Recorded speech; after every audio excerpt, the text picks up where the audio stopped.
Hi, I'm Lauren Kennedy, the art teacher at Chavez Leadership Academy. Today I'm going to teach you how to consciously take pictures from different perspectives. This lesson really helped me understand my own perspective better and how the way we position ourselves in the world completely changes the story that our photographs tell.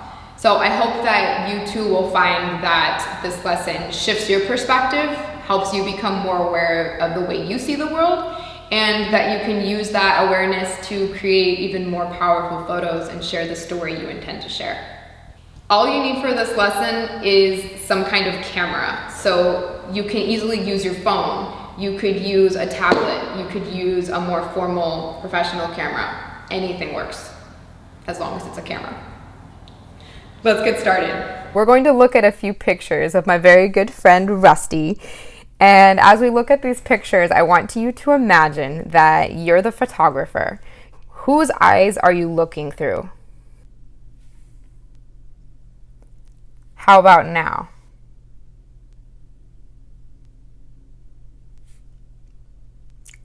And what about with this one? So what we understand really depends on our perspective or our point of view. I took all three of these photographs, but it can start to feel like we're looking through three different sets of eyes because of how I changed my vantage point or point of view, perspective. I want you to imagine again that you're the photographer of these pictures and consider how would you position yourself to take each one. So let's go back to that first one that I showed you. All right, so you're the photographer. How would you position yourself to take this picture? When we take a picture like this, I call this human's view. It's your normal line of sight when you're standing and looking straight forward, or in this case, crouching down. The reason why is because you're level with the subject. You create a sense of equality, that the photographer and the subject are equal. So you can think in this picture that I'm another dog looking at Rusty. We're the same level. It's a very documentary style shot because of how it makes things look equal. In this second photograph, I call this bird's eye view. Our vantage point is high, like a bird looking down while flying. So how does this perspective affect the way we perceive something?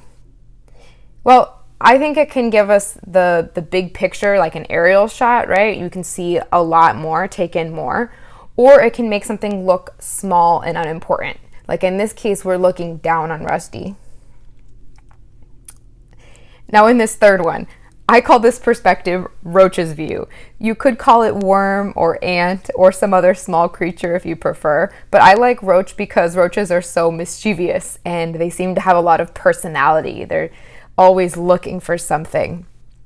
So when we take a picture from really low to the ground, like a roach, we see the world in a totally different way. We can see things that are on the ground. We can see details like Rusty's nails. It can also have the effect of making something look big and important if you angle your camera up, like you're looking up to an idol or role model. So in this photograph, we only see Rusty's lower half. We don't see his head because I am so low to the ground. But in this one, you can see that I'm looking up at Rusty. So he starts to look bigger and more important compared to those earlier pictures.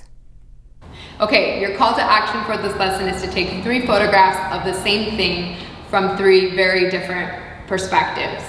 Take 1 photograph of that object from a human's point of view, take 1 from a bird's eye view, and take 1 from a roach's view.